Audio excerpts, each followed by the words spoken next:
Welcome, everyone. Dr. Hanemann, we've met before, Sandy Curl, General Manager of the Water Authority, and Adam, we've worked together a bit as well. Adam Wilson, who's moderating the LAFCO process. I want to introduce you to my staff, Dan Denham, who's Deputy General Manager. He handles a lot of things, one of which is our resident expert on Colorado River and the QSA supplies. Kelly Gage, our Director of Water Resources, all things water supply planning, just completed our 2020 Urban Water Management Plan. And Pierce Rossum, our Rate and Debt Manager, and all things rates and charges. We have a board meeting tomorrow to adopt our calendar year 22 rates and charges. So we've been in the heart of it. And just want to start off by saying thank you very much for having this meeting today. We appreciate the opportunity to talk to you and share a little bit of additional information. Just want to kind of start out by saying that based on the presentation at the last ad hoc committee meeting, from our perspective, I think at a principal level, in terms of the analysis that's been done, we agree with that completely. I think it's really down into a few of the details that we want to clarify and explain, and maybe if there's any disagreement, kind of understand your perspective and where we're at. So just really appreciate the opportunity to do this. I think probably what makes sense is to kind of start off on the rate place, and then we had a few comments on supply.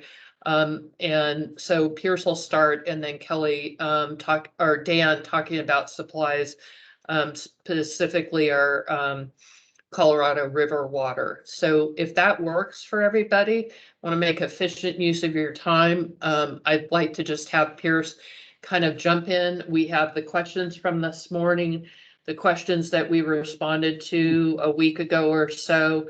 And so with that, Pierce, I'll turn it over to you. Yes, before you do, let me just introduce myself a moment.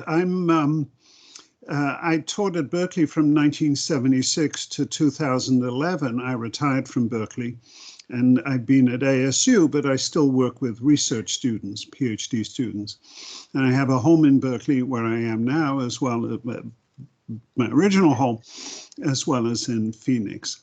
And I'm an economist. I developed LA's water rates in 1993. 1994, the block rates, which they then had for 25 years, and wrote manuals on rate design. Actually, around the same time in 1991, I think it was, Met had a Blue Ribbon Commission, and I was technical advisor to the subcommittee that looked at actually rates and the financing of what was then called Dominigoni Dam. And so I've done, various things because I teach the economics of water. And so what I wanted to say is I had looked several months ago at the detailed memo you submitted, dated September 18th. And I printed it, and I have files and files behind me, but I had forgotten about it. And so I, as you noted, didn't acknowledge it. Let me say that is one of the challenges here, because there's so many documents. I needed to upgrade my filing system, which I've done.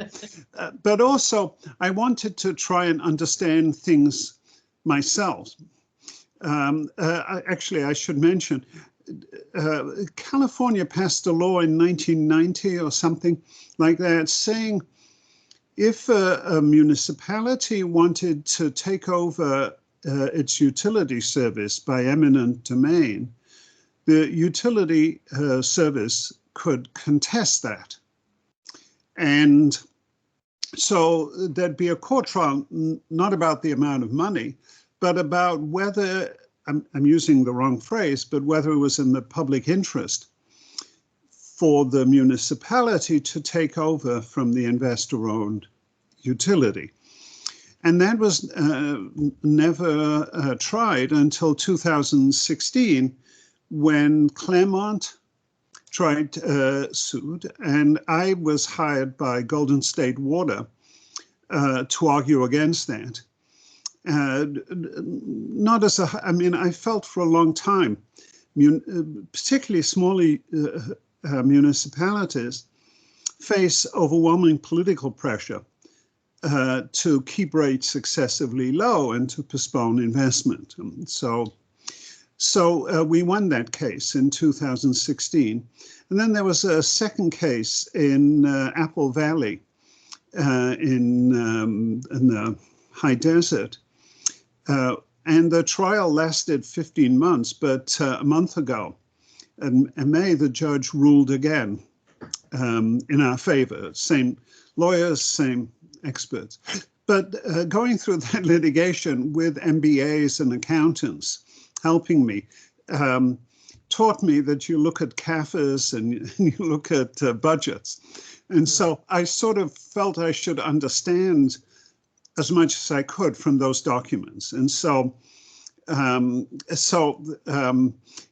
I should have paid attention to section 4 of your memo, but it also served the purpose of sort of educating me or trying to. So I just wanted to explain that. And I'm grateful we have a chance to exchange information. And if there are further questions or comments, that makes sense. The main thing is I have some level of understanding, not as much as you. So this was kind of my learning process. So Pierce, I think you were going to speak and I interrupted you. No, of course. And thank you so much for that background. That really kind of helps set the stage and totally agree. There's a lot of documentation here, and the fact that your recreation of kind of our analysis is basically in parallel along the same lines is great. And so we really appreciate the secondary review. I chuckle when you mentioned Claremont, because I actually grew up in Claremont and went to Claremont McKenna, so yes. know all about that rate litigation. And yeah, so small world. With that, you mentioned that you took a look at kind of all the documents months ago, and so really it looks like a lot of your questions kind of go about what you presented a couple weeks ago. Yes. And then kind of now trying to compare it with what was done in the September response from the Water Authority. So what I think would be great is if I can share my screen, and hopefully this works, is just pulling up that section. And yes. And I think if we can walk through it, and let me know if the size is okay for everyone. Yes. That basically, if we can walk through it just kind of table by table, we can walk through the thought process. You can ask your questions, because the questions we received, I think this morning, really are kind of right in line, and kind of we walk through the same kind of thought process. So just walking through it, and so you can see the thoughts there. Feel free to interject as you please, and if any additional questions come up, or if you want me to specifically address one of your written comments, please let me know. Let me just interrupt you and say, the issue of indebtedness, which is the first part, I haven't addressed yet. I will, and just to, so I've sort of got in an incomplete way into two topics, supply reliability and rate impacts, and both of those analyses are incomplete. The third topic is the possibility of an exit fee or something like that. That will actually relate to issues of what investments were undertaken and what indebtedness was taken on by the authority and sort of what it means and what follows from that. And I haven't, I mean, I'm certainly aware of the general issue, but I haven't paid attention to details.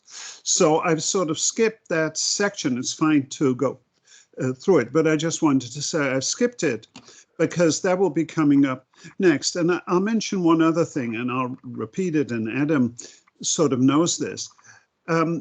My final report will not be the sort of 3 individual reports stapled together. I mean, they'll certainly be upgraded and expanded and revised.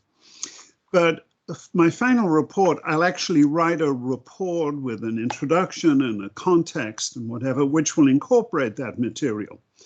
But the 3 issues I'm looking at, you know, sort of reliabilities, rate impact, indebtedness and exit fee sort of interrelate at various points. So I've been producing, or will have produced sort of 3 separate memos, but because of the interrelations, I will actually produce a report, not yet written, of course, which links those things. So I'm aware of the linkages, but I just wanted to explain. It's really a process of my own learning, of doing things in stages, to, you know, to try and learn one bit and then try and learn the next bit.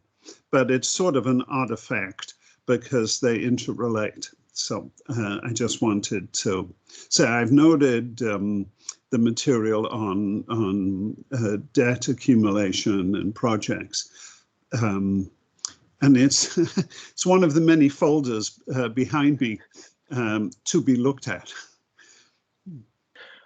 Yeah, no, absolutely. So in terms of the report, thank you for that. I just jumped ahead really to focus on, as you mentioned, the effects to the member agencies. And really what we try to do, because it is multifaceted, try to do this in 2 phases. What is the kind of base year impact? And so we did a base year of 3 years, FY 18, 19, and 20. The average of those 3 in terms of demands, use that as kind of the definition of a base year, because water demands are volatile, especially with the recent rainfall we had. Then, you know, the next step was detachment's not just a 1-year issue. It's not just a single year affair. It is a generational impact. And so wanted to represent some of the impacts that we have going forward, especially with some of the local supply additions we have, the financial plans, the rate smoothing we've done, and how that kind of impacts rates and the member agencies going forward to fill that detachment gap, that shortfall. So, you know, we did identify all the obligations, so we can meet another time if we need to go through that. But really what we try to do, and this really reflects what you presented a couple of weeks ago, is really take a look at the existing rate structure, the existing revenues, how they are incurred, how the expenses are incurred, and at the end of the day, what the net balance of those issues are. Can I just stop you and say, so I, as you know, just looked at fiscal 20. So implicitly, I was treating that as a base. There is a real question, which is obvious, but I didn't ask, which is what base should I look at? So you just said you looked at the 3-year base of fiscal 18. And that's actually, Adam, something to circulate to the advisory committee. I mean, I was looking at 1 year just because that was a ton of work and I wanted to sort of wrap my head around it. But that doesn't mean it makes sense to look at 1 year or to look at, and then that's the year to look at, not some other year. So it's something that was at the back of my mind, Pierce, but you sort of brought it up. There are 2 questions, and again, I'll repeat these to the advisory committee. But what is the base? and sort of how far forward does one look? So at one point in this chapter, or earlier in the September memo, you say something, I think, about looking 20 years ahead or something. And this is long-lived infrastructure, so it's like looking at 1 year is not a particularly smart thing to do. And so those are kind of methodological issues as I refine my analyses, that actually I should solicit advice and take advice. And I just wanted to emphasize, I was doing what I did as a first step, but not more. So I'm glad you brought this up. Yeah, no, absolutely. And we did just look at 3 years, you know, and Kelly can speak to this being the water resources director, but demands are really volatile. And when you take a look at our annual sales, 2 years of heavy rainfall, it's not only an immediate impact to just depress demands on domestic use, but it also impacts how each of the member agencies have local storage and those types of things. And so there are, we're paying pretty much in terms of this base year. I think it's kind of safe to say that this is a minimum impact that we would look at. And then certainly as demands bounce back, as we do full cost recovery. One of your questions, and we'll get to this later, is use of reserves. Yeah. And that's one of the things we need to make note of, because we currently are not full cost recovery. We aren't fully covering our expenses, and this was known given some of the cost pressures and all the things that we've dealt with declining demands and increasing costs. And so, using a single snapshot of a year can be a misnomer. It's a great first start, but it's one of those things. I think even if you do a 3-year base year, it's going to be one of those things. And the 10-year is a forecast, but it really just goes to show that planning water and infrastructure and financial planning is difficult. And when you remove essentially the second or the third largest agency, so if you combine Rainbow and Fallbrook, they aren't small agencies. They account for basically our second largest or third largest agency behind the city of San Diego. And so that's a big impact. And so when that kind of just goes away overnight versus potential gradual roll-offs or those types of things that we can plan for, that's where you see the volatility in the 10-year impact. So what we did, and kind of walking through this, is we say after taking a look at all the revenues, taking a look at the expenditures, that we have a net impact of about $16.4 million in that base year. And really what we do is we say the entire demand profile of Rainbow and Fallbrook, that entire cost can be avoided. So we are purchasing water purely from Metropolitan in that case. That's the assumption. And we completely avoid that 20,000 acre feet or that number. Yeah.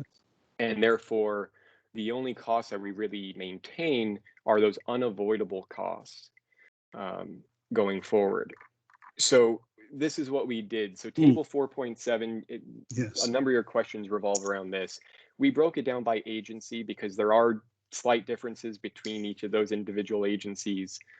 But you have the avoided costs here. So this is just the straight acre feet for that base year as we define it, times their acre, times the met cost of water. Yeah, and so I think the only difference is, so I produced, I think, a table 4.9 called 4.9. The only differences are, I think, in these volumetric costs and charges. And I assume they arise because I was looking at whatever it is, fiscal 20, and you were looking at an average of 3 years. And so the numbers are not exactly the same, and I imagine it was something like that, but Yes, so that's certainly one of the differences, and then I think we'll get into this in a second, is how transportation is dealt with. Oh, yes, please. Yeah. And so basically we assume we can avoid all of the supply costs, we can avoid all the treatment costs because those are third parties. But really from a O&M perspective, we're gravity fed. There aren't any operational costs that we could reduce looking at those numbers. So the total avoided cost is about $27.2 million. Then from a revenue standpoint, we do have our fixed charges. So Yes. those are fixed. And then there are some question in terms of whether they're fixed or whether they are rolling fixed charges. And so just to kind of clarify that, supply reliability is based on a 5-year rolling average, Yes. customer service 3, and storage 3. And so those, as each member agency's demand fluctuates over that period, their rates will be apportioned to reflect that allocation. The only true fixed charge that can't be rolled off of is the infrastructure access charge. Yes. Then when we take a look at the melded supply rate, this is really a collection of both the special ag and the M&I use. So this is total supply lost revenue and total treatment revenue. Transportation, about 41% over that 3-year baseline. 41% of sales were actually assessed the transportation rate. The other 60% avoided that because, as our cost of service report states, and I think you can find this on page 45 of the response, that the Water Authority spreads the transportation cost over all forecasted acre feet, less water taken directly from Metropolitan. And so that water is not assessed our transportation rate. And so I think in your first take at it, you applied the full transportation rate. This is actually going to be lower than your number because we've made that adjustment to reflect. I see. Yes. So who takes, and again, actually, you can answer me in writing in a way afterwards, because my notes are this, but who takes water from Met directly? I mean, which agencies, and therefore doesn't bear a transportation cost? Is it just the 3 Northern One, Valley Center, Rainbow, and anyhow, how does that work out? Kelly, would you answer that? That is correct. It's those 3 northern agencies that have direct turnouts off of Metropolitan's, the Metropolitan-owned portion. Mm-hmm. Thank you. So that's the fixed and variable rates. Mm-hmm. Then we have kind of the other revenues that are kind of borne by those agencies. We've got the property tax, which is our kind of our receipts of that one Prop 13 funds. We've got standby, availability charge, and then we've got capacity charges. Property tax and standby, those are relatively stable. Capacity charges are going to be volatile based on the economy and the planned annexations and such that those agencies have. Yeah. Let me just apologize. We have a landscape person who comes every 2 weeks, usually on a Monday. So, of course, here he is now. So this is fine for me. I hope it doesn't deafen you, because he'll be just outside my window here. Wouldn't have noticed, but thank you. And I apologize in advance if the doorbell rings and my dogs go crazy. So such is life these days. Yes. So you get anticipated revenues of about 40 million that are avoided. Yes. And then we get into this use of reserves. The thought process behind use of reserves and including those is if we didn't use reserves to cover those expenses, the revenues would have to be adjusted. And Yes. so this is really that concept of kind of a snapshot in time. If the rates were actually recovering full cost recovery, the impact would be 16.4 million, not the 12.8. And so that's one of the what things I we was wanted to thinking. reflect. I mean, I have a general idea. So what I was thinking was, in some sense, well, in a year where you sell a lot of water and therefore bring in more revenue than usual, you build up reserves.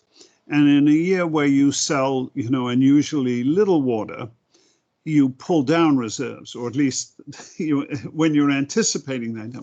So in some sense, additions and draws on reserves average out, not in any individual year, but a period of time.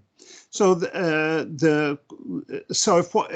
I just did fiscal 2020, but so that's just what I was thinking. Wouldn't they average out over spending? So this use of reserves, the 3.6 million, is that actually an average over the 3 fiscal years or 1 year? I'm just curious whether it's a 1 year value or some sort of averaged value. Yeah, so this would have kind of reflected Rainbow and Fallbrook's calendar 21 Yes. use of reserves. Yes. Because that's the rates that were being applied. Yes. And you make a great statement in terms of kind of they balance out. But I will note that the Water Authority has kind of been in a multi-year rate smoothing Yes. approach. And so while generally that's going to be true, that's not the case in this circumstance. We've committed to basically drawing, last year, the past couple of years, we've drawn about 40 million of reserves. We're going to draw another 40 million. So basically drawing down our reserves to get back to where we need to over a gradual basis. And last year is a perfect example of this, where Metropolitan, we increased revenues by about $16 million last year. Metropolitan, our bill to Metropolitan was $15 million higher. And so we had more than $1 million of other expenses, but we had to absorb those. And so that's just one of those situations. And same thing with transportation being a fixed expense, but a volumetric recovery. When we set that back in calendar 2019, we were expecting 400 some odd thousand acre feet of sales, and we got 350. And so losing out on 60,000 acre feet of volumetric revenue, and your revenue or your expense doesn't go anywhere, those are some big holes to fill. And so we're looking to the future. Hopefully, right now demands have bounced back. So we're seeing where that goes. But this is why snapshots are hard. Even 3-year averages are tough. So it's definitely something to ask and question whether, what is that right basis?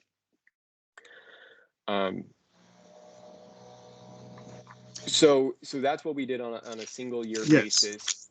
And then we moved to table 4.8, which tries to break it down. And I think you mentioned that you might be doing this. Well, no, I did. Oh, I see. I did. I understood the first row, but I didn't. I couldn't replicate your calculations, but I kind of didn't know how to. So table 4.8 is something that I very much like you to walk me through. Yeah, no, absolutely. And so what we tried to do here was say, how does that $16 million rate impact translate down to the member agencies? Yes. And we can't just do a broad brush. We kind of broke it Right. down by where are those costs being avoided, where are they not, and so we had to put them in the right cost center Yes. or the right rate category. And so that's what we try to do.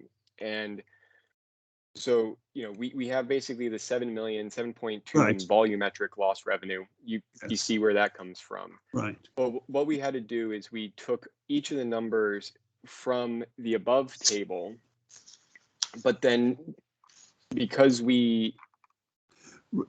in this table we have use of reserves separate, Yes. we added it back. So this 1.7 Yeah. So I was million, going to say, for example, where does the 1.729 million come? I mean, mechanically, how do you get that number?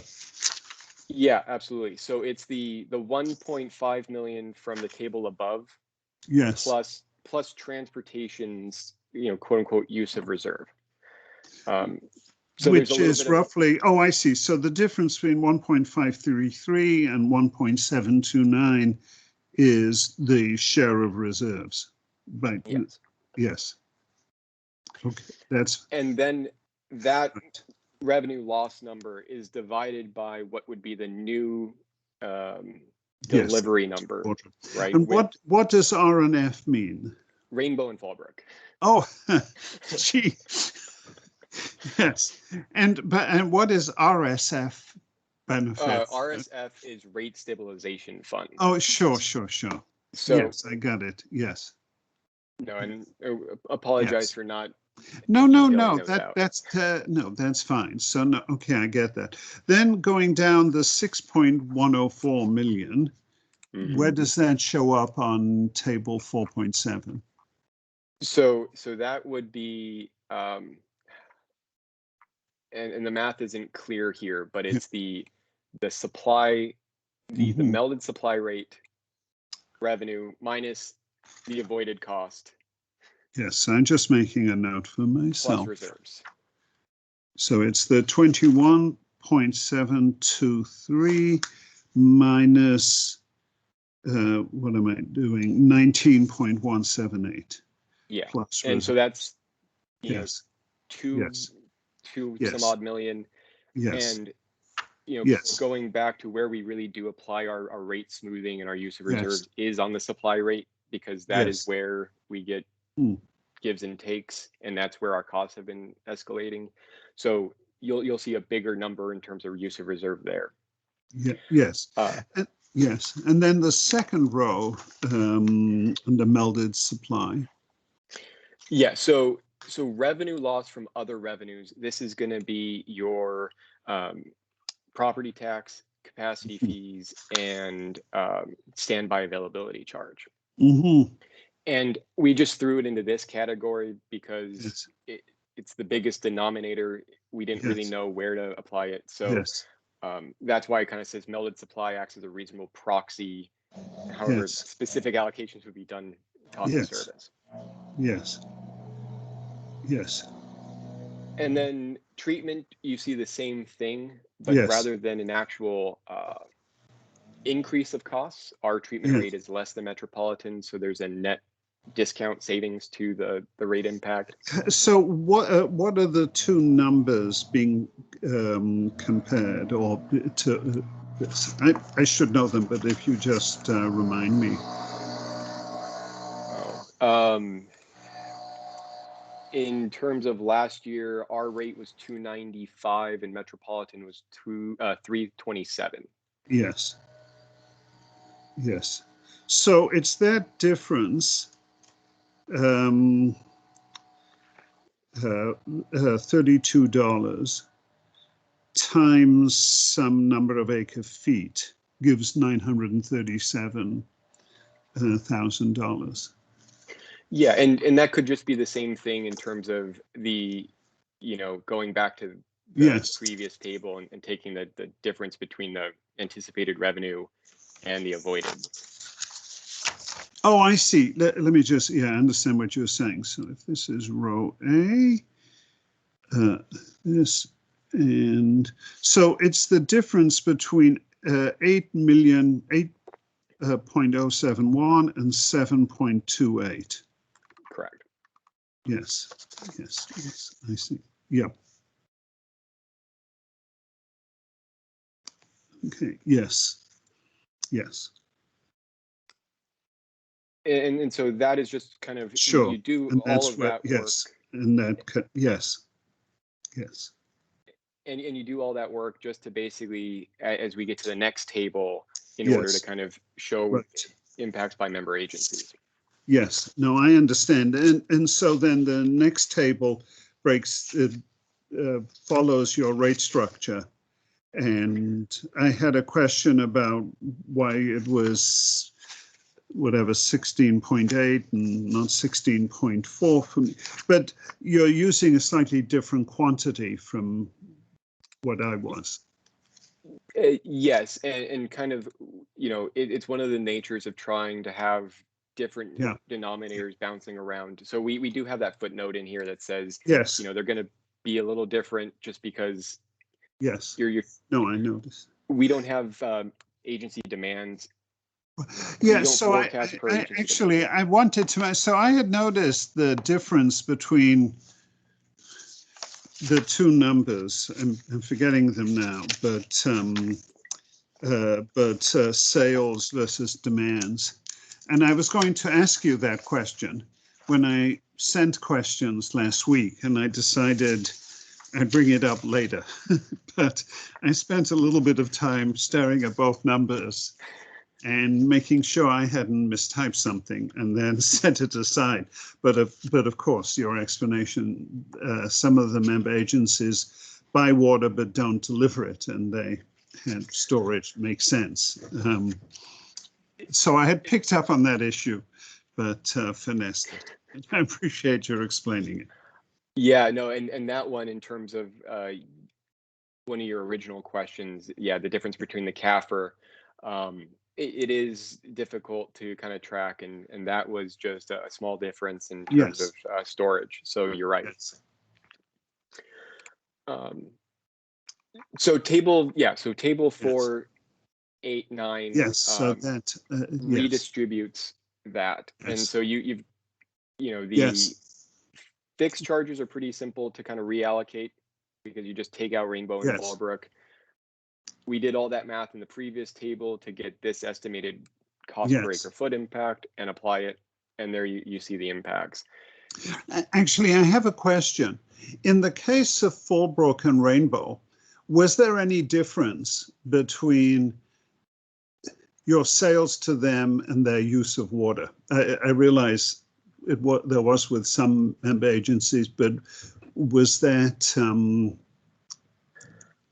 I don't believe that's the case in that, but we can circle yeah, back and provide a yes. I mean, clarification. obviously it's a minor difference, but I just wondered. That's good.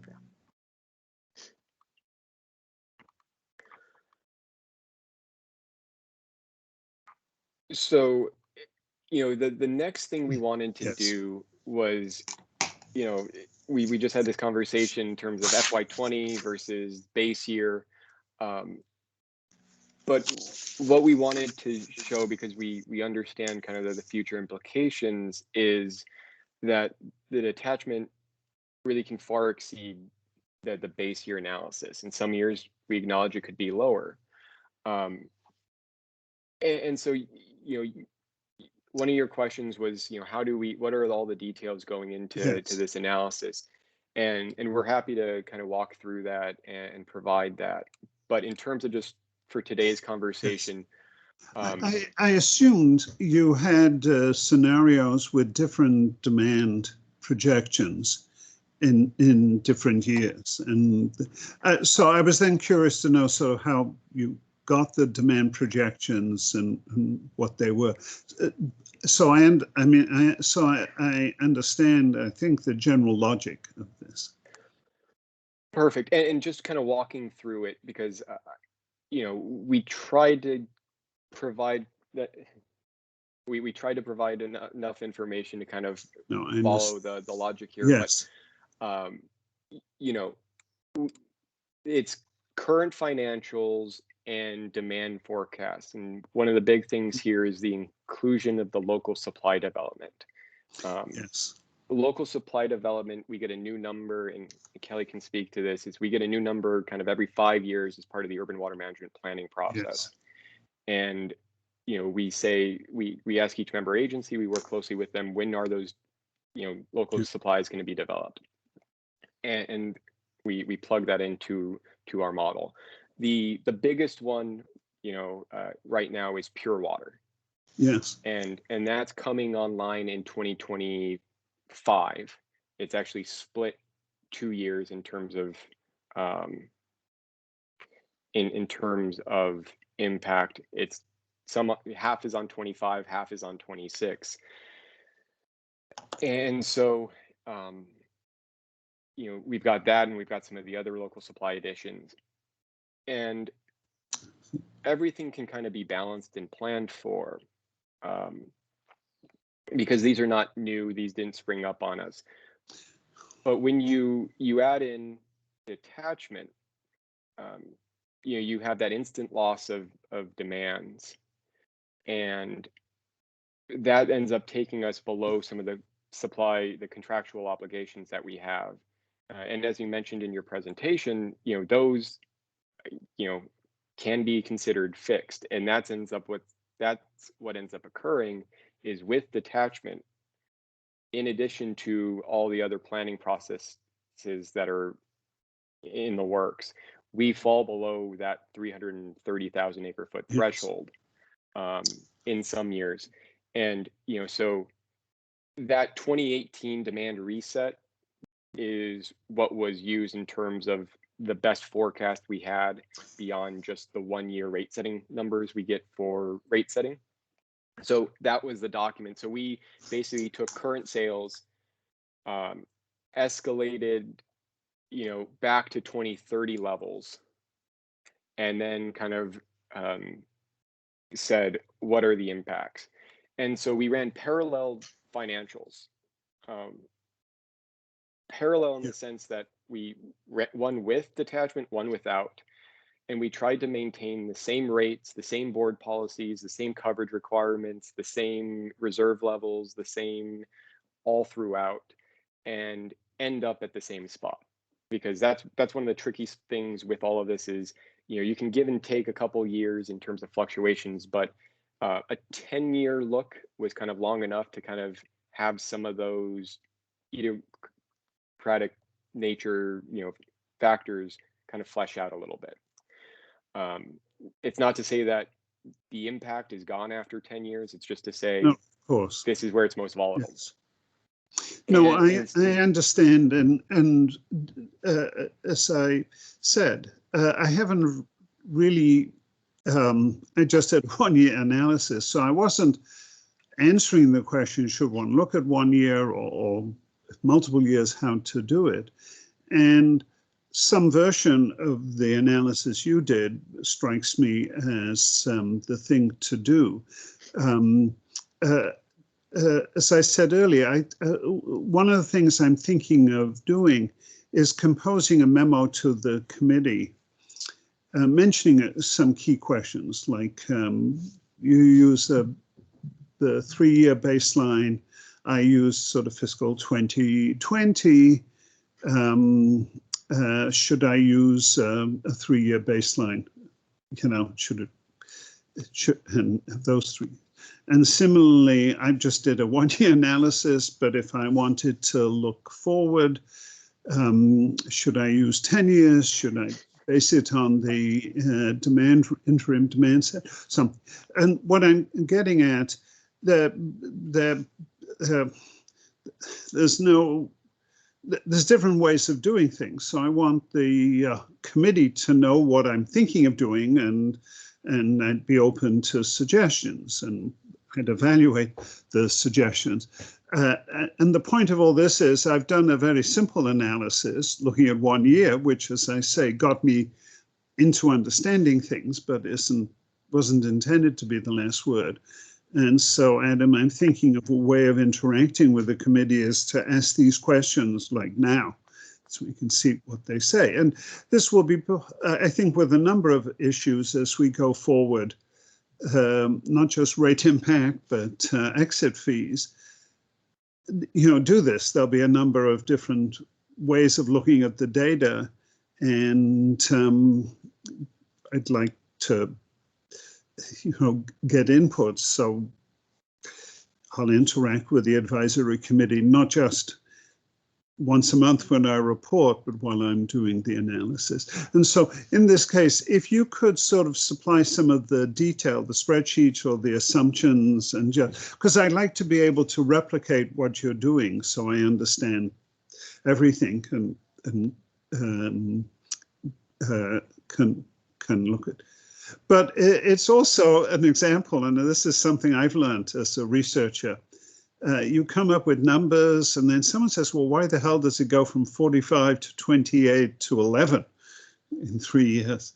And there can be good reasons, but it's like I will have to anticipate questions of because people, instead of saying you're a professor, you must know everything. They tend to say you're in Berkeley or ASU, you're out of touch with reality. Nobody but a fool would think the numbers can bounce around like that. So this is something I've learned the hard way. No, loud and clear, and with as many member agencies as we have and as large of a board as we have, we understand, how numbers can come across.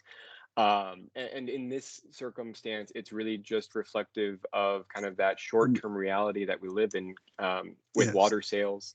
And, once you get over some of that local supply burden, you're going to kind of mitigate that, because now you come 2029, you bounce back above your minimum cost avoidance. And so it's really that we're right at that precipice, right? In terms of if we have detachment, the number balloons because we now fall below our minimum. Yes. No, I'm very. So let me say something, and I will repeat it to the advisory committee. So this is a preliminary thought. I haven't analyzed the detail, and so what I'm about to say may be wrong. It's not a conclusion because, as I say, I haven't looked at the data. But in some sense, San Diego's pure water program may not be that different in practice from a detachment. They're not leaving, but if they put on a new source of supply, and it's fairly reliable because the sewage is going to show up. It has some of, it seems to me analytically, it has some of the same features of detachment. That's all. And the reason I say that is in the document, you emphasize the uniqueness of a detachment, and it's not the same as rolling off. I agree. But if any member agency sort of adds on a new source of supply, which doesn't vary with climate, they're not leaving, but it's basically a pretty certain reduction in demand. I'm suspecting this. I need to develop, so I'm not saying. I wanted to alert you that this is something that's crossing my mind, and you certainly may disagree and want to. So that's not a conclusion, but it's some. And let me say related. What I'm very aware of is the difficulty of financing water supply compared to every utility, and this is difficult for all wholesale water suppliers in California, including Met in spades, I think. And so my own view is this is important for LAFCO. It's really important for the sort of state of California, because these are issues that I think are going to show up in many other places. Sandy, I saw you wanted to, and Dan, yeah, go ahead. Yeah, I just wanted to add and certainly appreciate your comments. I think the two things that I would say is the wastewater will vary downward with the Yes, new indoor water use efficiency standards, which are yes, are certainly going to curtail their ability to yes, yes, generate pure water. yes, I would also say, and I know we said it in our response, but you know, the difference is that they're still taking water from the water authority. They're still a member agency, Oh. and as such, they are then on the hook for the adjusted rate structure to pay for the investments that have been made. So I just wanted to add that. I appreciate, and I realize changes in water use efficiency will change the volume of wastewater. But I was thinking it'll fluctuate less than, you know, Colorado River or State Water Project. Well, and I think maybe not necessarily, and maybe Dan, this is a point for you to jump in with regard to that on the Colorado River. Yeah, so I was just going to respond almost exactly how you did, Sandy. So maybe I'll just say it in a different way about the comparison between detachment and the city, which at least in my mind is, I certainly understand your point. I guess the next question is, what does the water authority do with lost water sales revenue after you know, pure water comes online? Well, certainly a portion of that will go back onto the city from the extra third of the water that they will purchase from us. And then to a certain extent, the fixed charges and our ability to change our fixed rate structure, perhaps the IAC charge, the infrastructure access as a revenue offset. We may have to develop a board policy. And so in the end, I guess what I'm getting to is that although there's initial savings, the cost creep will over time increase. No, I realize that. And I mentioned something at the meeting last Monday, a week ago, but again, it's preliminary. I haven't done the analysis, but my sense is that Metropolitan currently has a rate structure which is less stable than yours. And it may therefore need to change to rely more on fixed charges, and this will also have ramifications for Eastern and for everybody else served by Met. I mean, of course, for you, but I see this juggling with fixed charges as what makes water supply such a major headache, and it's basically why this is an issue of broader significance for California water.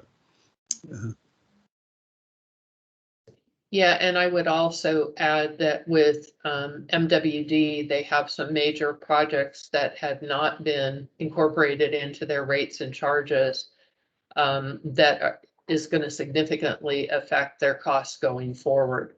So where we've made the investment and we're paying for it through the rates and charges, that's yet to come for Met. Mm-hmm. No, I mean, this had struck me in general terms. These are issues of timing, and Matt spent a lot of money in the 60s or whatever, and you spent a lot of money in the last 20 years, but their investment cycles. Yeah. I'm not sure, Pierce, if you had anything more. Sandy, you touched upon me talking about Colorado River, and I can certainly wait until Pierce is done. Okay. I just wasn't sure, Pierce. Pierce, you're on mute. Darn it. There's just one question that came in yesterday afternoon in terms of these escalation factors. So I think this is the last one that we haven't covered. So, you know, and I think you made note of this, that we say where the 4.6% came from, but the other costs are escalated by the component's historical escalation factors. So for IID, and we can provide a written response to this as well, but IID, it's inflated based on what's in the agreement, and that's the GDP DP. Yes. So the yes. and so that's been about 1.9% for the past 20 years. But that inflator is only good through 2035 currently, and then there's a price adjustment. So we use 2.5%. 4.6 is what we've seen on the exchange rate for the past 20 years. And this reflects the elimination or the 2-year suspension of the water stewardship rate, which may or may not come back in one form or another. And then 3% is the catch-all inflator that we use. So we just assume if we don't have a specific number for it, 3%'s been the inflation factor equivalent with the discount rate. Yes. I appreciate that. I mean, I realized you had a specific basis, and it's more I just wanted, a few sentences pointing to. Perfect. Thank you. So I think I covered it, Professor, Yes. but if you have any other questions, if they come up, please. But Dan, I think if you have something else to go to, it's your show.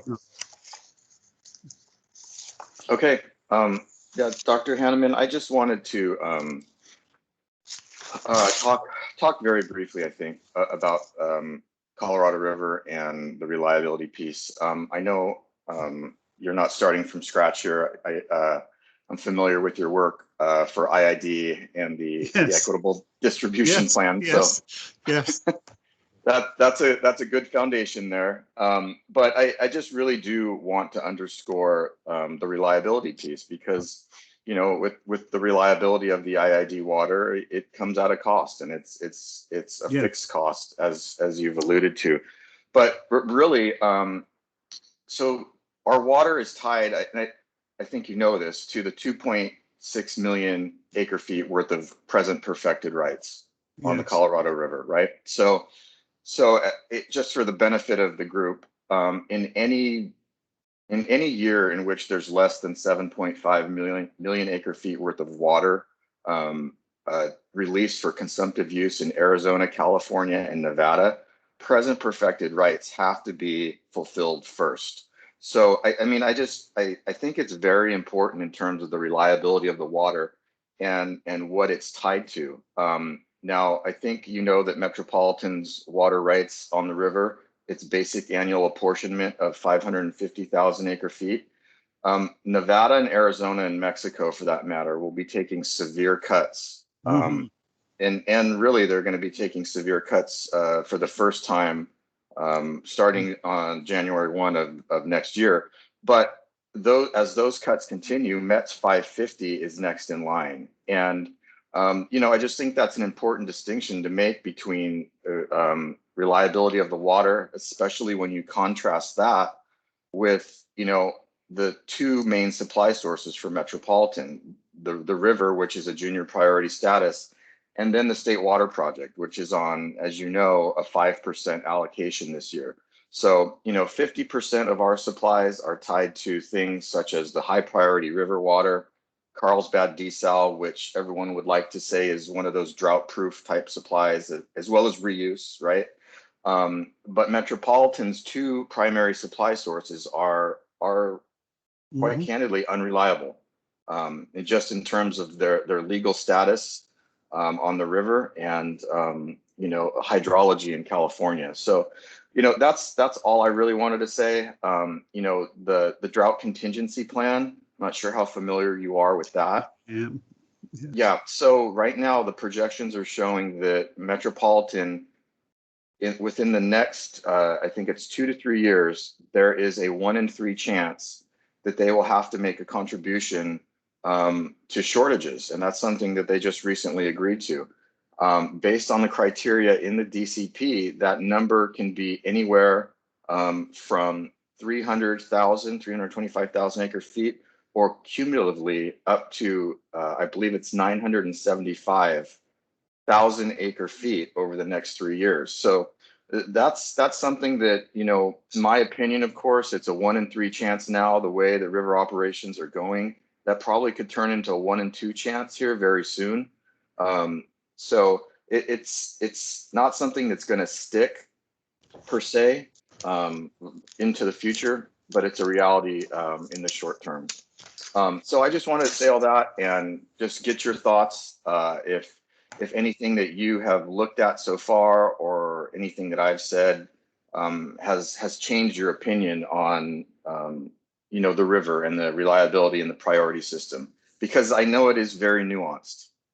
No, I understand. So let me say, and I pointed this out to the committee on Monday in passing, the reliability analysis I did in May just really looks at the reliability for the authority and Eastern in terms of their dependence on MET. And it has a throwaway sentence about MET's reliability, but it doesn't actually doesn't address that as a matter of substance. And I said that's what I will come back to, sort of now, trying to look at. So I was really breaking things in two parts. One, looking at the reliability of MET's member agencies in terms of their dependence on MET, because I was working off the IRP analysis, and the IRP analysis addresses that. The IRP analysis also addresses MET's reliability of supply, but that's not transparent because they don't share, the modeling of storage and that stuff.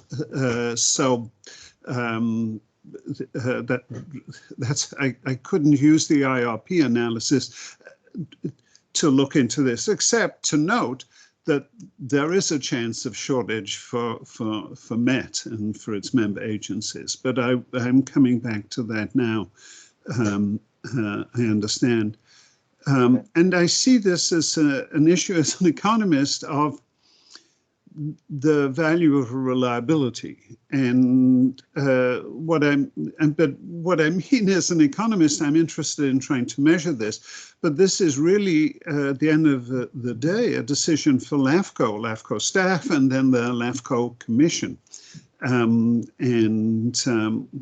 What I'm doing is to sort of try and round up information, but it's an issue that's important here, but also I think crucial for all water wholesale agencies in California.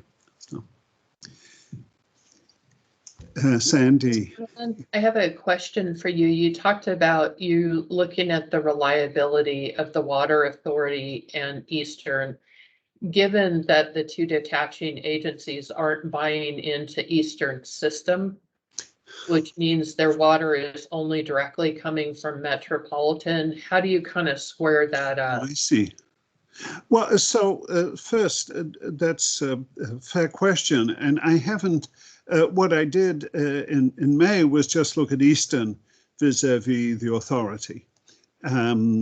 So I didn't address the question of what actually is it like for Rainbow and Fallbrook.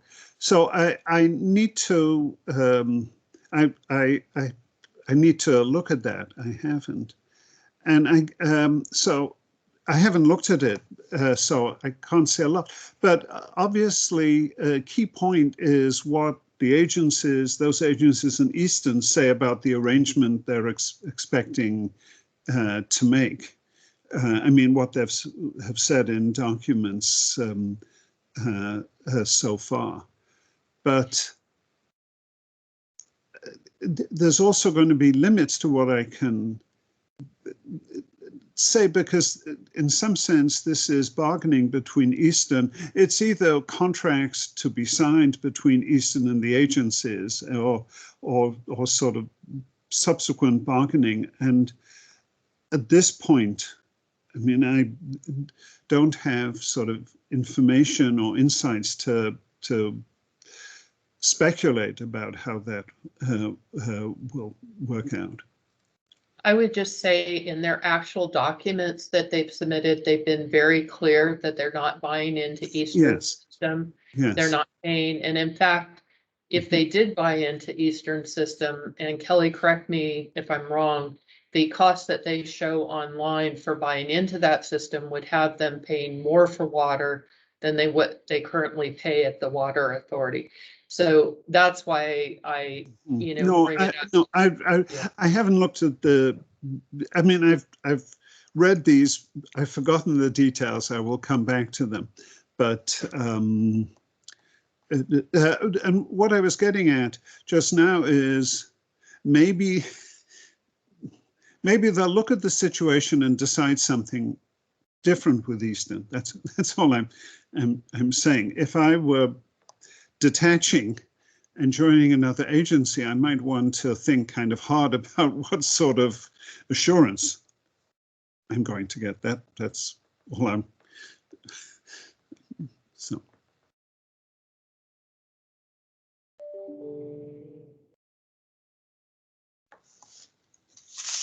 Well, is there anything else we haven't covered or that you need from us, Dr. Hanemann? No, this has been very helpful. I really appreciate this. And implicit in what I just said is I'm going to be getting to other topics where you'll have comments, but I'll also have questions. And if we can go through this in some manner.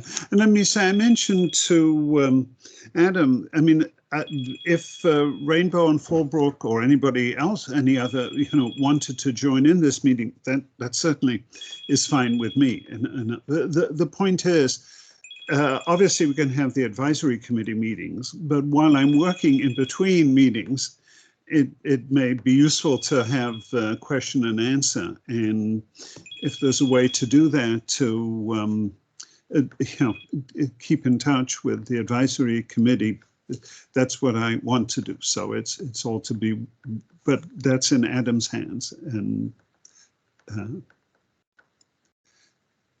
so we'll figure that out. Go ahead, Adam. Yeah, Sandy, I just wanted to say thank you for you and your team Yes. for taking the leadership in the recordation of the meeting. I am the layman here, so I won't pretend that I could follow all the technical nature of what was discussed. I feel a little bit is like sabermetrics in baseball, trying to figure out what you guys are talking about half the time. But nonetheless, I do want to stress the appreciation for this type of venue and medium to kind of discuss these questions and comments and concerns.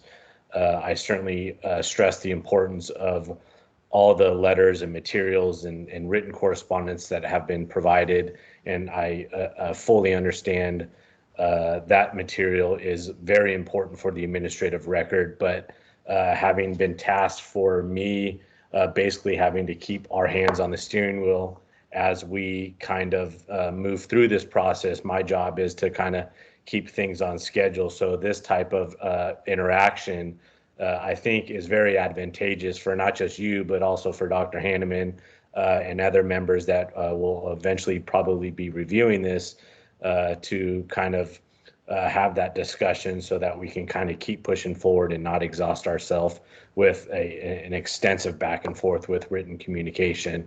And so I hope and encourage that, as Dr. Hanemann says, we can continue these types of meetings if there's questions and comments that continue to arise, whether, or not there's extra members or participants, we can discuss that later. But at this point in time, I just wanted to thank you and your team for hosting us, and I can work with you offline to getting this meeting posted on LAFCO's website and making sure that we have all the material readily available for not just the committee, but for the public as well. So thank you so much. Great, really appreciate that. Appreciate the opportunity. I think it's very helpful. We want it to be fully transparent, and if we meet again, having this format and recording is certainly happy to do that. Or if you want to add other people in, we can do that as well. But appreciate your time today very much. Well, thank you. I'm pleased to meet you, and thank you. I appreciate your time. Well, great. Okay, so I'm going to go ahead and stop recording because we're concluding the meeting. And it looks like I have successfully